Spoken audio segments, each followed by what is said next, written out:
Good morning, everyone. Welcome to the second day of our festival. I'm very happy to have Richard Schechner here with us today, for the first time in Norway, actually. Yes.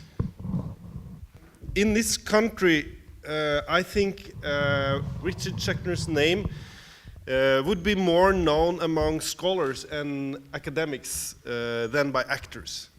Nevertheless, Schechner has spent a life working both as a director and stage artist and a writer and researcher.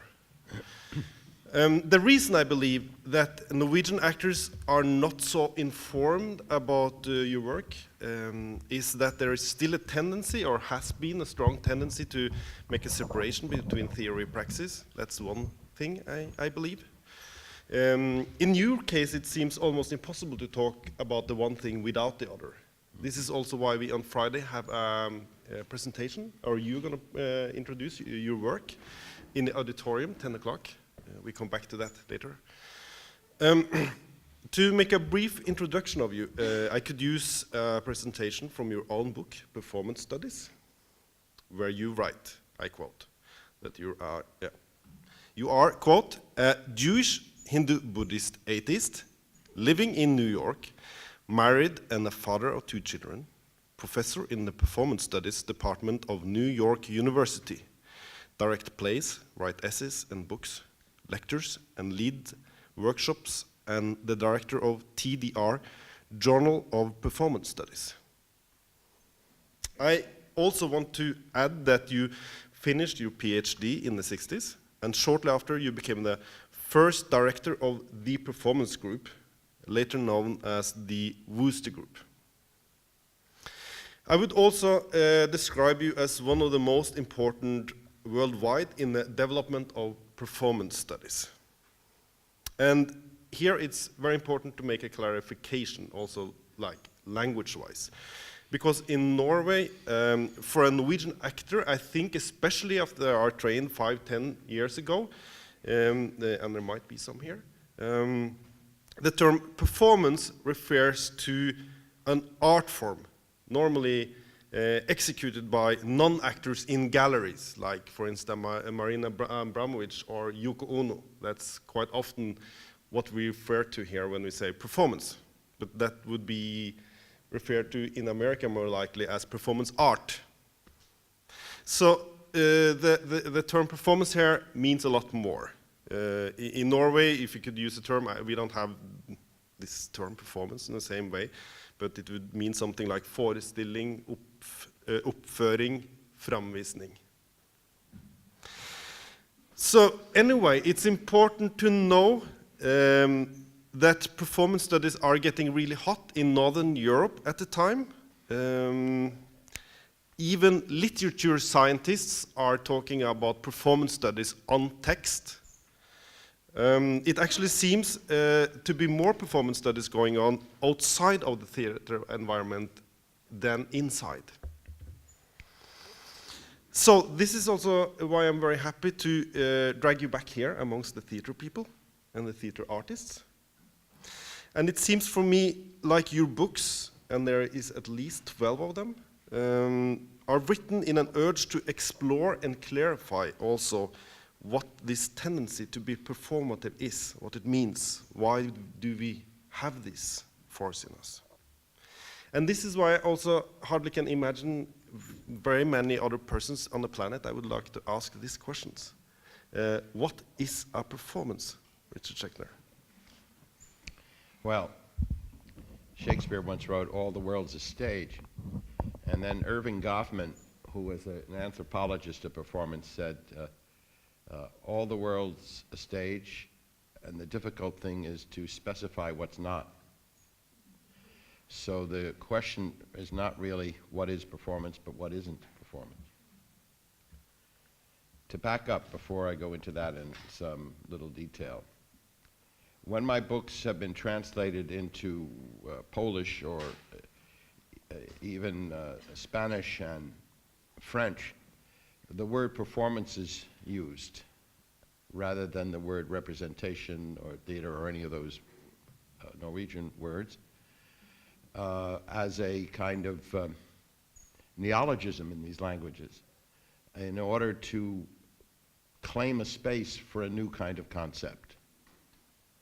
So rather than try to translate the term, use the term. I imagine a word, there are certain things technically that, let's say email, like the French tried to do courrier électronique, but that didn't work. Even the French say email, and even the French say performance now. And if they can do it in France, you can do it in Norway. That is, bring a word in because the concept is different. You're quite correct that there is a difference between performance and performance art in the American lexicon, in the American dictionary.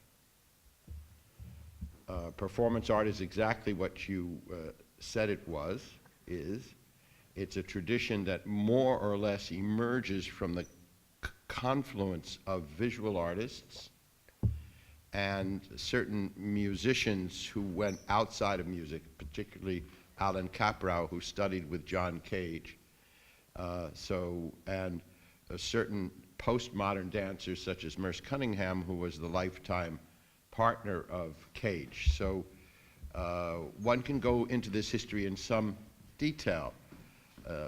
I'll say only that in the 1950s in Black Mountain College in North Carolina, Cage and Cunningham together staged a performance that was not theater and it was not painting. And it's kind of the prototypical thing that became performance art. And Caprow was Alan Caprow, who was a student of Cage, was a painter, and in 1959 he did a piece called 6 Happenings in 18 Parts, and the word happening came into the vocabulary as work that was performative but not theatrical. What does that mean?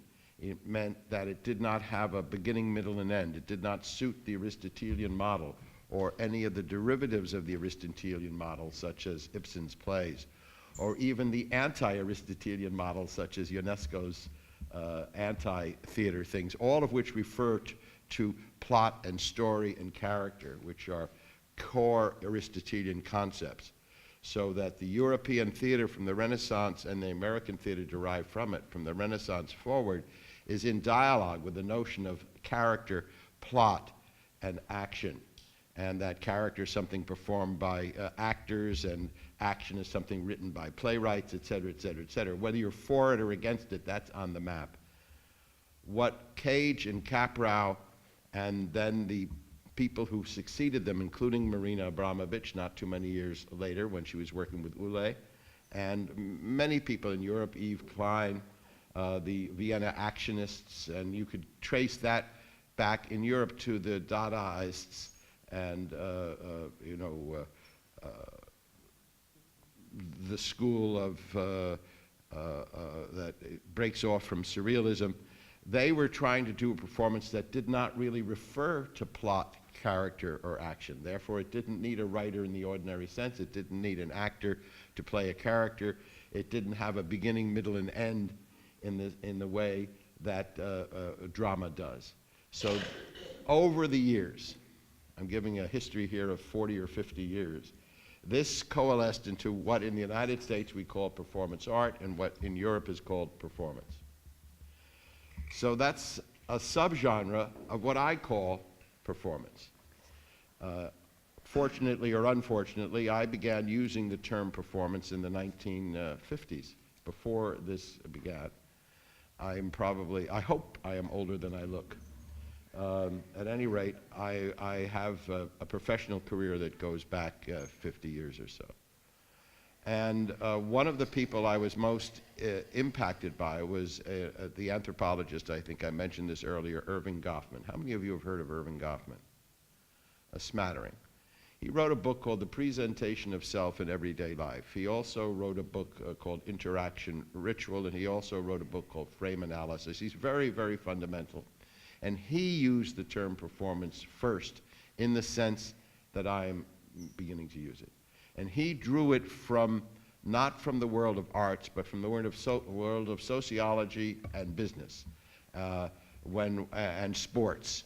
So long before performance art and performance theory and performance studies, people would go and say to somebody, you've done your performance on your job is very good. Performance meaning how you get done what you do. And you either do it well or poorly. And that would be applied to a sports person, somebody doing sex. You know, you perform well as a lover, or somebody in a job, or in any of what Goffman would call the life roles, the roles within the family, outside the family, and so on. So in his presentation of self in everyday life, it's a book from 1959, but still very current in many ways. The chapter Performance is where I took the word from. Goffman and I later became friends, and we co-taught at one point. And so the word performance, as I use it, is this broad range of human and animal behavior, even animal behavior, the study of ethology, the work of people like Konrad Lorenz and on the more popular level, Jane Goodall. Performance is a broad range of activity that covers, I think I did this yesterday, but it never hurts to repeat. It covers rituals, play of all kinds, from children's play to adult play, to war games, which are a form of play at war prior to actually making war. The aesthetic genres, theater, dance, music, and all of their ramifications. Popular entertainments, film, television, whatever, dance concerts, the party last night, and all other varieties of performance of business and professional skills. All of these things are what I call the broad spectrum of performance. They can all be put under the same rubric, and one can ask performative questions of them. Take a little sidestep here into the word performative, just briefly.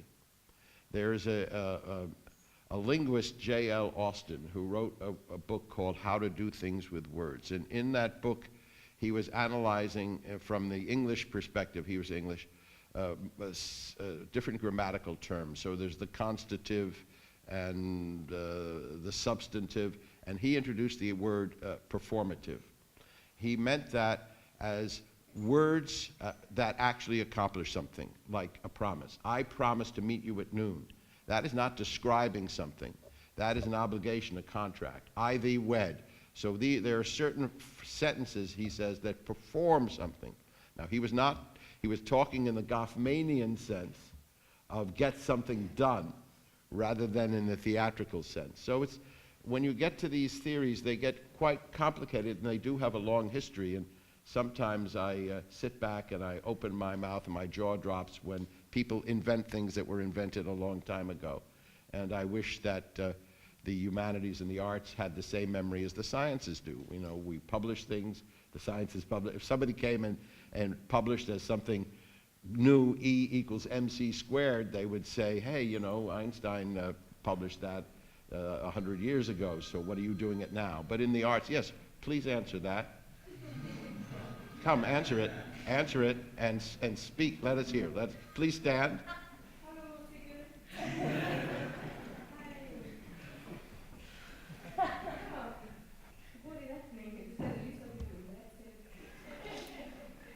She's saying a lot of people listening. She's describing the way through the thing.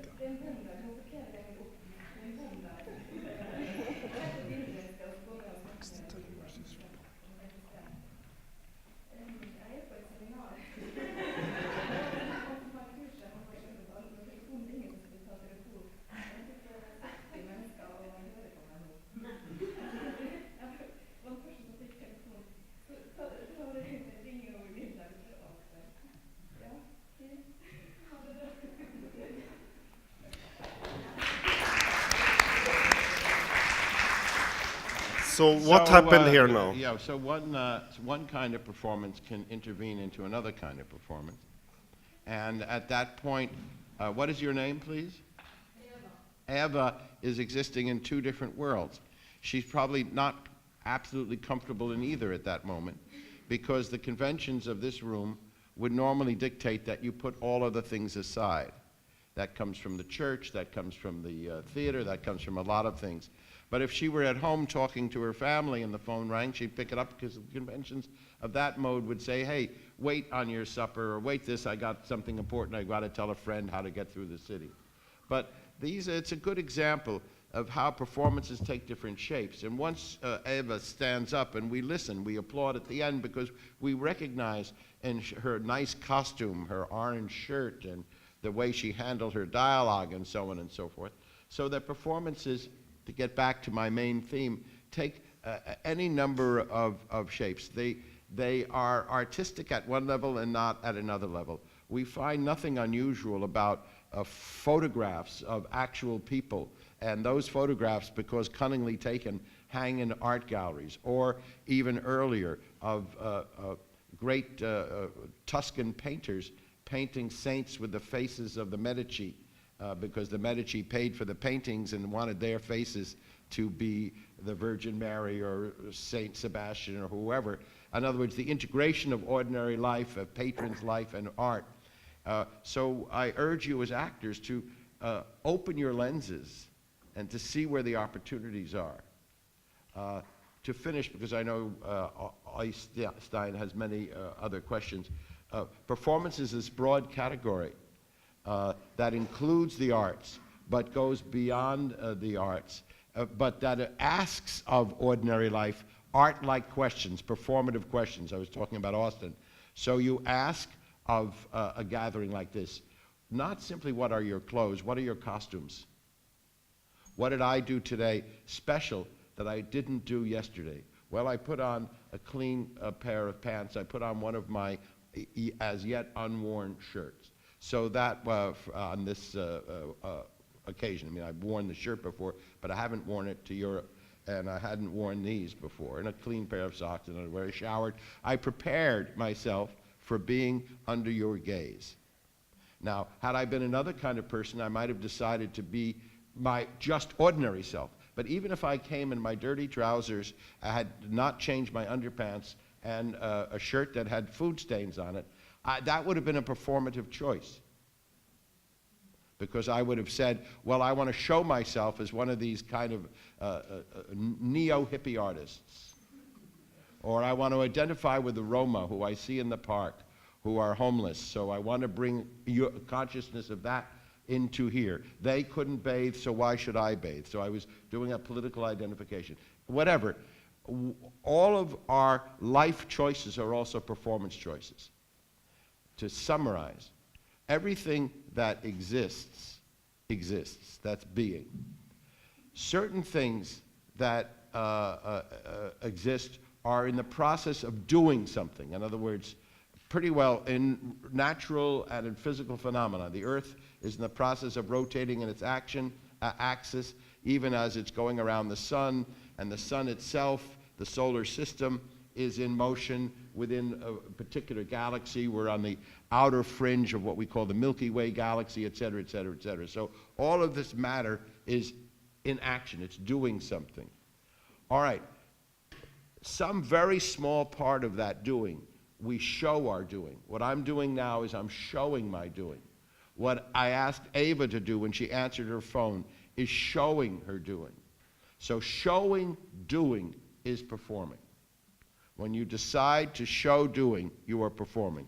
Or when you decide to look at someone else's doing as a showing. So I can look at my cat's doing, and when I'm looking at my cat's doing, even though the cat is not herself performing in her own consciousness, she's performing for me.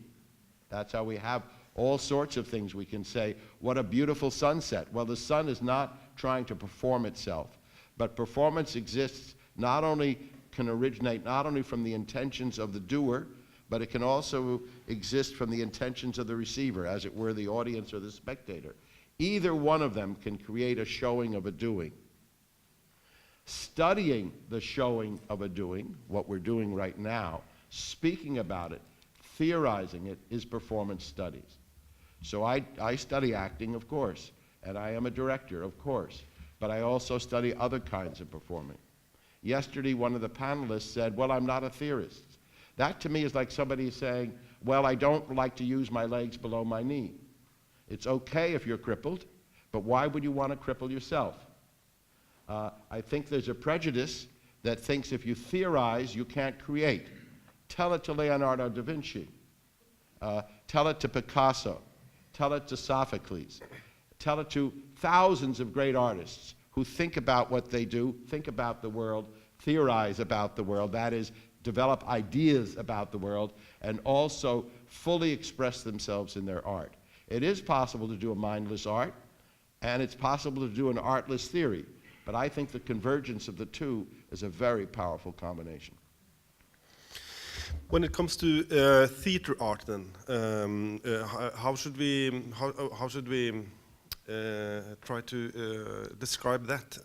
I know you also use the terms in performance theory. I think you use the terms social drama versus aesthetical drama. Right. And now we would know that performance is showing, doing. So how to describe what theater art and acting is, which is also a subcategory of performing, as you said yesterday. By acting, you mean theater acting, not Yes. the way my kid acts at home, right? Yes. The art of acting. All right. I am among my biographical sketches, I'm a radical relativist. That is, I don't believe in any overarching, absolute laws or rules. Everything is contested, everything is in process, everything is revised, even cosmology. In other words, 500 years or 600 or 700 years ago, people were burned at the stake for thinking that the earth went around the sun. And the people who felt that the earth was at the center of everything were very sure of themselves, sure enough to tell Galileo to put his telescope away and make him recant, to burn Leonardo, Bruno, not so far from here, not so many years ago. So I have no reasons to doubt that 500 years from now, they'll look at today's physics, today's most advanced science, today's internet, and say, oh my God, how primitive. How could they have believed that? So a history of human thought has proven, by example, that ideas rise and fall. They get outmoded. The things we believe with all our heart and soul, that we can prove with all of our mathematics, turn out to be untrue when a different kind of mathematics gets uncovered, et cetera, et cetera, et cetera. So to say that I'm a radical relativist means I can only define, quote, truth, quote, in reference to other assumed truths. It's a temporary, it's a provisional thing. My whole life is a hypothesis. My whole life is a proposition waiting to be proven or disproven, and when it's disproven, I move on to something else. So acting, therefore, can only be defined within a specific cultural context. You cannot give an abstract definition of anything. Not acting, not a chair. I don't believe in Plato. In other words, I don't believe that there's an ideal kind of acting that you and your school training are trying to reach for, any more than there's an ideal kind of chair. If there was, certainly this would not be it. I'm sorry. The designer. I'm just saying. So we're all Platonists, we're all Platonists a little bit. We all have our ideas of what is good and what is bad. But when we test those ideas, we have to test them against other ideas. Someone with a extremely bad upper back would consider this a fabulous chair because it wouldn't be bothering their upper back, etc. I mean, I'm fine. I like this kind of postmodern non-support. All right. So acting. So let's then turn to European and North American acting. All I'm saying is that you cannot define it without reference. So the acting that probably goes on in your school cannot exist or could not exist without the work of Stanislavski. And Stanislavski, at the end of the 19th and the beginning of the 20th century, introduced what has been called theoretically the Great Reform. I don't know if you use that term or not. but the Polish theater critics use it, and the Russian theater critics use it. In other words, change the nature of what acting was to actors. Prior to Stanislavski, acting was just the enunciation of the words of the playwright in a way that would call as much attention as possible to the actor, and therefore hierarchy on the stage was very important. But the hierarchy was not according to character or dramaturgy, but who the star was. Obviously, if the star was going to do the play Hamlet, the star would probably want to play Hamlet. But then when Hamlet would speak, Hamlet would come to the front of the stage and speak, because the audience was there to see the person playing Hamlet, not the Hamlet in the Hamlet, et cetera, et cetera, et cetera, et cetera. Also, before Stanislavski, most dramas were either these classical dramas with fancy heroes, or early bourgeois romantic comedies, or things like Molière, et cetera, and so forth. Stanislavski arose, it wasn't just a one-man show, but he arose in the context of Chekhov and a revolution in playwriting, of which your own Henrik Ibsen is probably the prime early example. When Ibsen started to write in Enemy of the People, or when he gave up writing Brand and Peer Gynt, which were in the old style of writing, which were romantic things, and started to write about what in one of his plays he calls the compact majority, that is the middle class. A huge revolution in theater changed, because prior to that, the theater actually addressed two classes, the aristocrats and the working class, or the people in the pits and the people in the thrones. That's what Shakespeare's plays are about. You get lower class people, you know, the grave diggers and the clowns, and you get dukes and kings and princesses. There's no middle class there. Polonius is the only middle class figure, and maybe Shylock. You know, there are just a few in Shakespeare. But when you get into the 19th century and the emergence of bourgeoisism and the middle class, you start first by getting novels of the middle class, then you get dramas of the middle class, and the most poignant of those at the turn of the century were Chekhov's plays, his four great domestic tragedies. But you also, as I say, you have Ibsen and Strindberg, who are doing the same kind of thing. And Stanislavski was very aware of Ibsen. Ibsen was a European rather than Norwegian figure quite early in his career. All right, so this kind of drama needed a different kind of acting. You could not declaim Irina of the Three Sisters. You could not declaim Bormann in one of, or Hedda, or Nora. They just, that kind of acting didn't suit that kind of person. And so Stanislavski, recognizing this, developed his own style of acting, which he called the system. And it was a style of acting in which he was very, very conversant with advances in theories of psychology at that time. In other words, the relationship between the inside and the outside. All of these things obviously seem like, oh my God, that's just the way the sun comes up in the morning. But 150 years ago, people weren't thinking those thoughts. People weren't thinking there's an unconscious, a conscious, an inside and outside, interior motives and so on. Maybe some great literature alluded to it, but it wasn't systematized. Another good reason for theory. Stanislavski is a great, great, great theorist. If you read An Actor Prepares, for example, even to some degree in My Life and Art. In other words, he developed then exercises that would allow the actor to express emotionally appropriate feelings to an audience behind a fourth wall, as if the audience didn't exist, in a non-declamatory or realistic or naturalistic way. These terms slip in different languages. To do that, he had to develop a system, which I assume you all have learned, of actions and objectives, of asking of the character, what does the character want? And the super objective, let's say, of Oedipus, if you were going to do a classic play like that, is to find the murderer of Laius. That's the overarching objective of Oedipus. But at every given moment, or what Stanislavski later called beat or bit, actually beat is an English mispronunciation of Stanislavski's bit, like a bit in a vaudeville show. There's a sub-objective, you know. So Oedipus, at the first moment, wants to find out what is troubling the people. His objective is to find, why have you come to see me?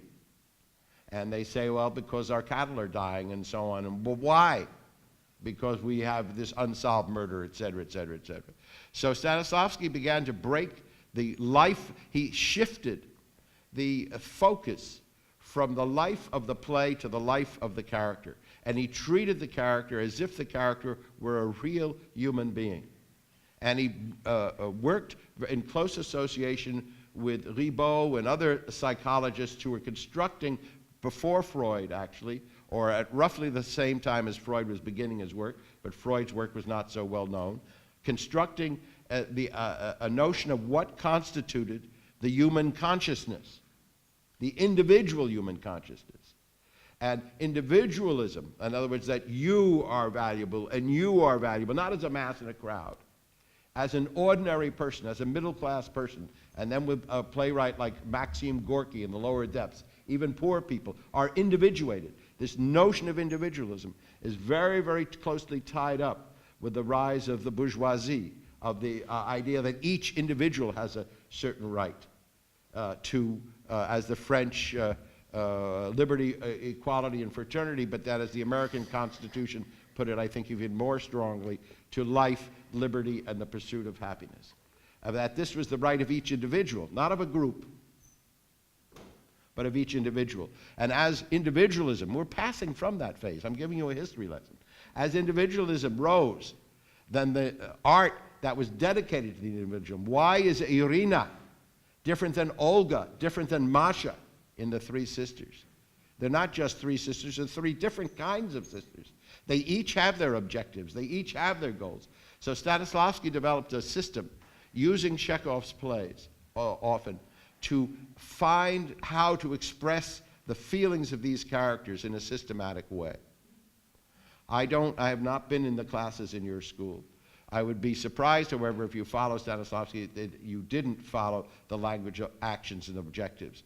If you weren't told, don't play a feeling, play an action. If you weren't told, what do you want in this scene, et cetera, et cetera.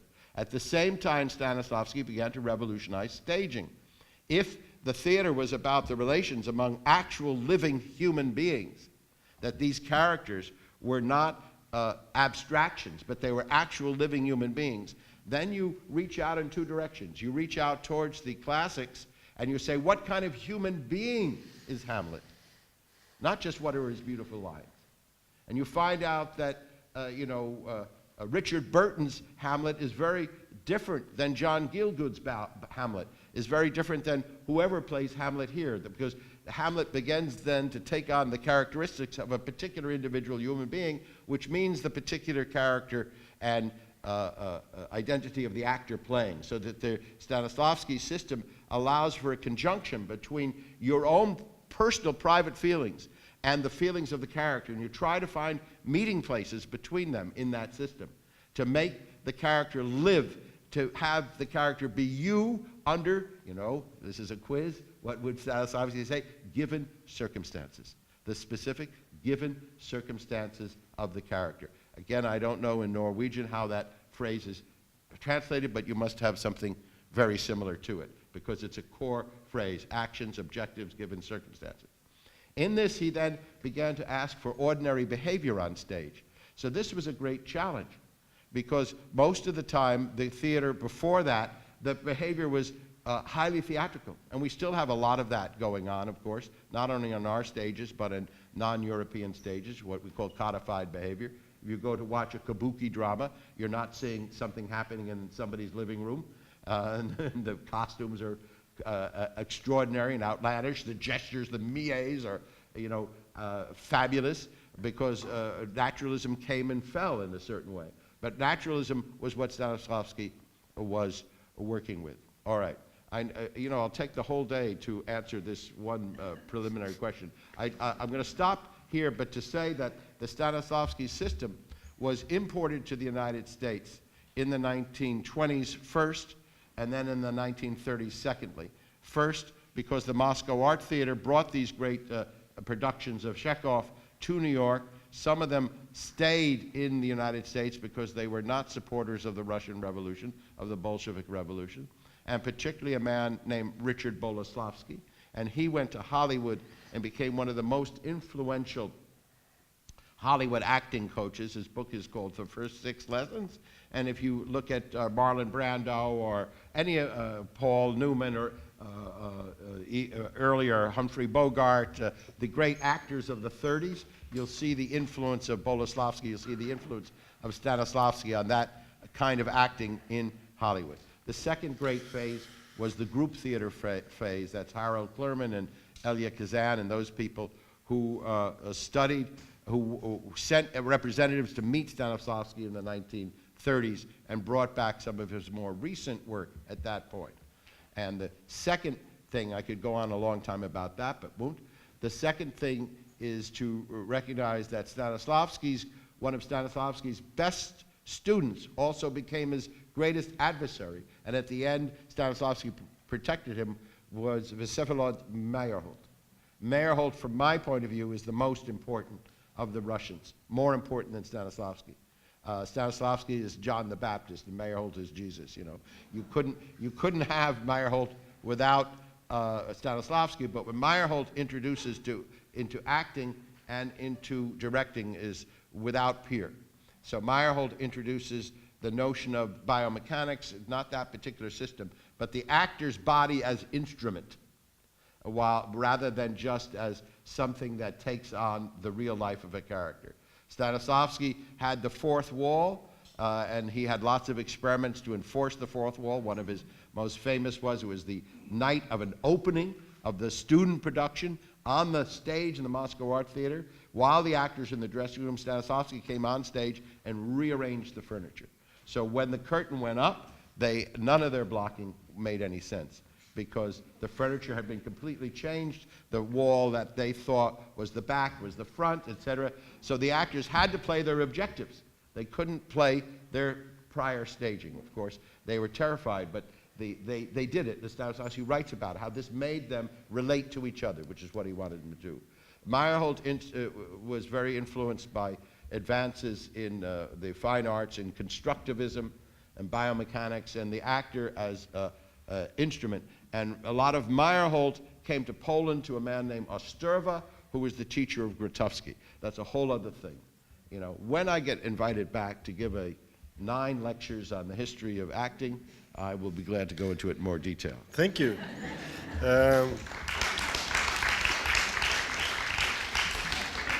Thank you. This is very interesting, but we don't have very much more time.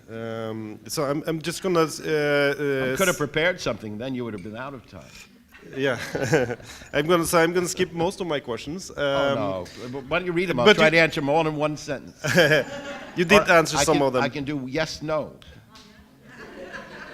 No, I want to go directly to the audience. Okay. Do you believe that the forms of training that we now talk about, the whole heritage of Stanislavski, which is a lot of different things, but still, right, like you also have the American traditions of Stella Adler, Lee Strasberg, and from the group theater, Meissner technique, right, and so on.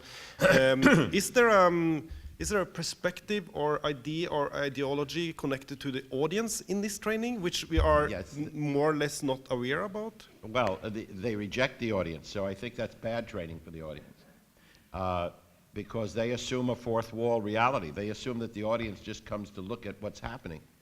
In other words, they're assuming that we're making a film, and I think film, as somebody said yesterday, film is the home base of realism, also of non-realism to some degree. But I think that tradition, the group theater tradition in the United States, you know, from Lee Strasberg to Sandy Meisner and Paul Mann, the whole group of them, are not really interested in the audience except as people who receive the performance. And the whole theory of the fourth wall is you're not even supposed to know where the audience is. The audience will be on one side of this room or another. If you do it purely that way, you don't decide which wall to lift until the night of the performance. That's what Stanislavski did that one night. Of course, they don't do that. They cheat on their own system, you know, from the beginning where the audience is. But if you really wanted to do that experiment, you'd rehearse in a room, and the actors would have no idea, nor would the director, which wall would be removed. Only the designer would know. That would be a secret, and it would not occur until the opening night. And then they would see which wall was removed, and they'd be obligated to stick to their blocking. What you see often in theater, I hate it, somebody come out with me, please. So we're supposed to be talking, and there's the audience, right? So automatically she cheats, right? So we talk like this. I want to go and kill actors that do that. If you're talking to me, talk to me. Keep your feet this way. Forget about them. Now let's talk. But now turn out the foot. Now what we usually do is something like that. So that to me, thank you. That to me is a really, really bad compromise. So either, once you turn out your foot, go to Meyerhold.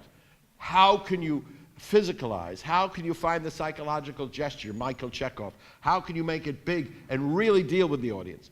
And if you're not going to deal with the audience, don't deal with them. As even Antoine in the 1890s, I mean, we're so backwards, said, turn your back on the audience. How many times you go to good theater and people are really turning their back, or 5 actors have their backs turned and are talking quietly, as they might in a kitchen in a conspiratorial way. No. If their backs are all turned, then you rotate it so it's the front. We have a frontal obsession. And so these traditional ways, maybe not in their basic theory, but as they've been applied, have been corrupted to play to the audience, but not really to engage the audience at the other time. Now, what I did, my little experiment about the cell phone, audiences like to be engaged. You enjoyed that. Maybe some of you will come out of here this morning and the only thing you'll remember is Eva answering the phone. That's fine. Because at that moment, she was center stage in the auditorium. I mean, if she had been up there, it wouldn't have, God provided me with somebody right in the center wearing an orange shirt. So, and probably the rest of you immediately switched off your phones so you wouldn't be on the spot. But, so the audience in this other tradition is not really made aware of, except that we're told not to be audience tropic. In other words, don't play to the audience. Don't do anything for the audience. Now, that was Grotowski would say that. I would disagree. I would say either you shut the audience out completely, as you try to do in a film, unless it's frontal, or you really include them, or you say, you know, as Richard Foreman, somebody might be, may I borrow you again? So you would look like this. Oh, my darling, I really love you. I love you so much. You know, you can't believe how much I love you. Understand? So you either then really bring them into it so they know it's invention now, or thank you again, but to go halfway is no good. So I liked what Laurent was saying yesterday, except I work when I work, those of you who know, I train my own actors and I work with trained actors. I'm not interested in working with amateurs. I can theorize about it. My interests as a theorist are very broad, but my interest as a professional director is to work with the best actors who will work with me. If I had a lot more money, I would get a lot better actors. But I've worked with some very, very good ones. Spalding Gray, Frank Woods, Willem Dafoe. I mean, all of them worked with me. And they were good when they were younger, when they weren't movie stars, et cetera, et cetera. So I want well-trained actors. But when I get well-trained actors, I want to experiment with them and them with me. And especially in this notion of audience interaction. My most recent production, I'll talk more about it on Friday, takes place in 6 places. So only at a certain point is all the audience twice are they in the same space at the same time. And they're never in this kind of configuration. I've written about environmental theater, which is theater without stages, but they have multiple stages, let's put it that way, but never in this situation. What I don't like about this situation is you can see me and Øystein, but you can't see each other very well. You see and I like people confronting, because your bodies, you know, I love the way bodies mirror each other or take off from each other, and especially when they're face to face, we arrange ourselves in a certain way. Now, I want you 2 women there just to freeze. Just stay right where you are. Yeah, just like that. Turn. Everybody look at that. Now, there is a perfect. See how the knees are bent, both the left legs are over the right. And how the gaze is looking. I mean, you can't stage something like that if you try to stage it. But if you look for it and then get it and say, okay, keep that. Now keep that. I talk to the stage manager. Write that down. Give me a photograph. Keep that. And maybe a month later, I'll say, okay, photograph 17. Let's take that. So, and use that. Thank you. So that when I'm staging something, it's a collection of behaviors that I might seek, that I might invent, that are realistic at one level, but then get exaggerated. I might just do just the two of you again. So on the count of 5, I want you each to lift your left knee up as far as you can, hold it for 3, and then go down. Ready? 1. No. You're still crossed. Right. Yeah, that's the left one. Isn't that? Oh, excuse me, the right one. I meant the right one. The right one. Up, off, and then down. Ready? 1, 2. No, you're doing it on my count. This knee. So you're going to lift that leg up as far as you can as I count to 5, and then you're going to drop it. Ready? 1, 2, 3. No, you're doing the wrong leg. Whoever you're doing the right one. Put yours down. All right, that one. Yeah, ready. Okay, ready? Okay, it's all right. It's what rehearsals are for. Ready? Okay. 1. Slowly, much more slowly. I'll do it with my hand first. So it'll be like this. 1, 2, 3, 4, 5. Hold, drop. 1, 2, 3, 4, 5. Drop. And when you drop now, I want you to go, ah. 1, 2, 3, 4, 5. Now, come on out. I want you, while we're doing this, to do that, and when I turn forward, you drop. Okay, I've watched you, and I love you so much. You're supposed to be lifting your legs. I've watched you. You so much. I want to be with you forever. We were to continue to rehearse that. Now, everyone in the room do this. Come. Do this in the audience. So we'll do an audience love scene. Everyone in the room, you're going to lift as high as you can until I turn. And then when I turn, you drop with that nice sigh. Just let me out. I love you so much. We've got to go together. We've got to go to Moscow. I want to go to Moscow with you. Come with me.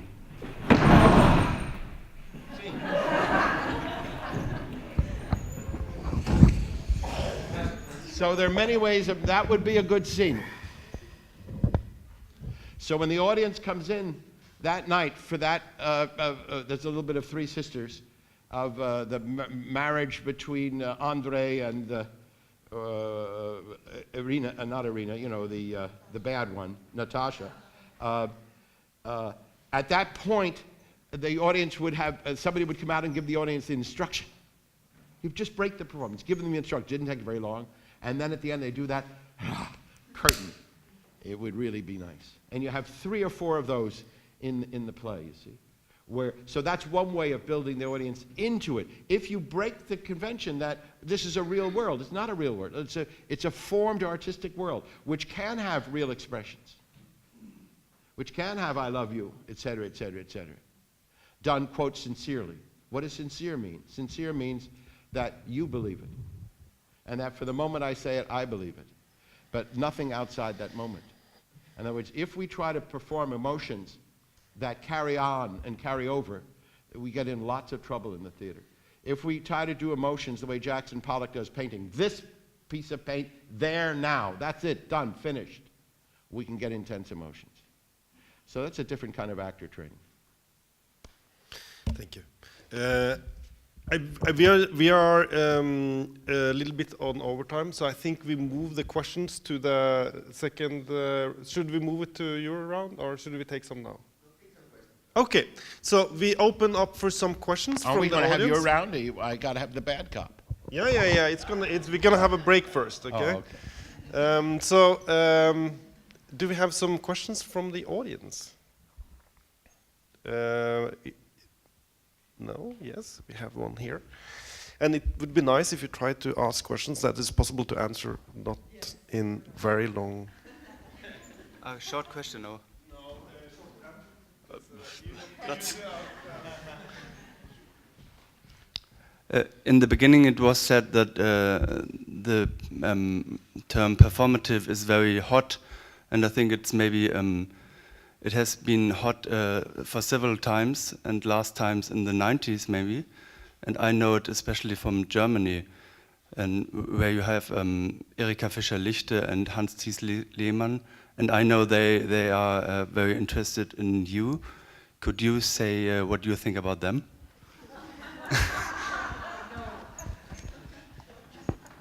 Thies was one of my assistants. Thies was a graduate student or beginning professor when I was teaching at the Theaterwissenschaft in Gießen. And later, I wrote a phrase called post-dramatic theater, which he acknowledges, and he used as the core of his book. Later, he became the professor in Frankfurt, and he brought me there, and I taught there. I have a good working relationship with him. I think his book, Post-Dramatic Theater, could be a little more complicated, but it's a good book. I don't read German well enough to read the other stuff. Erika, I know from her work in Berlin and her work in World Theater, and which I think is very significant. And you know, I don't, as you can see, I don't comment on people. I comment on their ideas. Yeah, that was what I meant. Well, I think, that, as I say, post-dramatic theater is a fairly good elaboration. The English translation is much less than the German original, and it didn't add anything really new, but it presented this paradigm, some of which I've been talking, to a wider audience, and for that I'm very glad, and I think Thies did a very good job.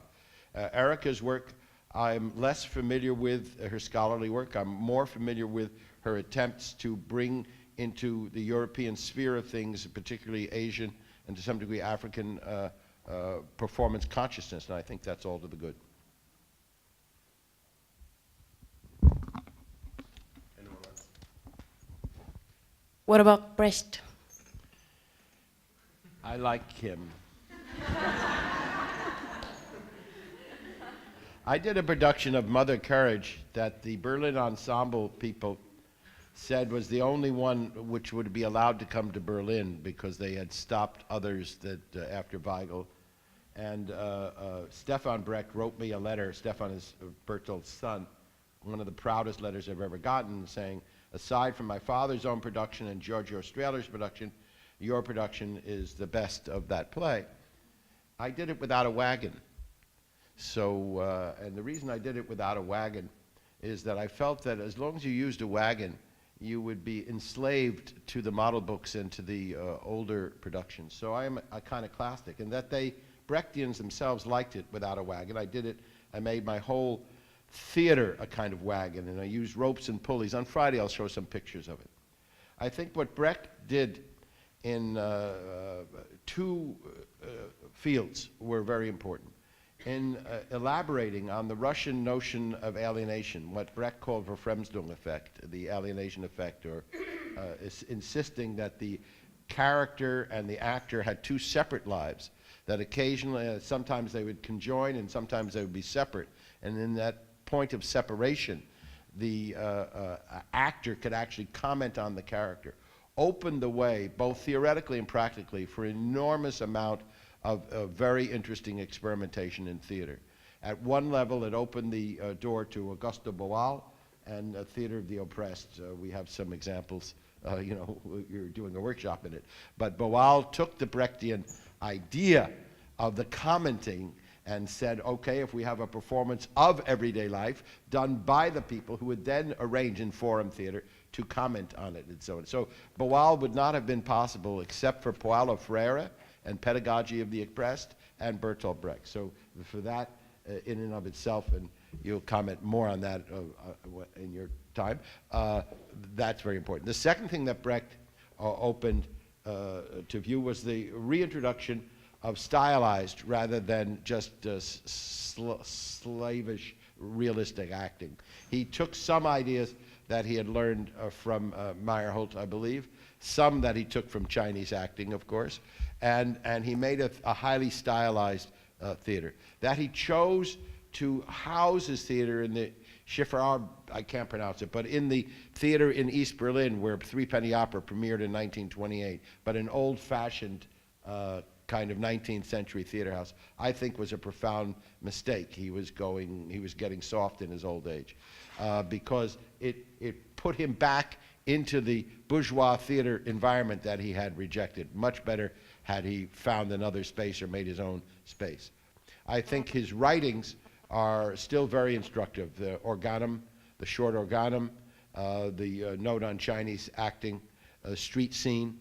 These are very important. So in Street Scene, it's a short piece which he says, you can just look at the street scene and see theater. When I was a young theater student, I read it. It was before I met Goffman, and it stuck with me because he was looking forward to the point of everyday life as performance. What do you think of Brecht? I like this.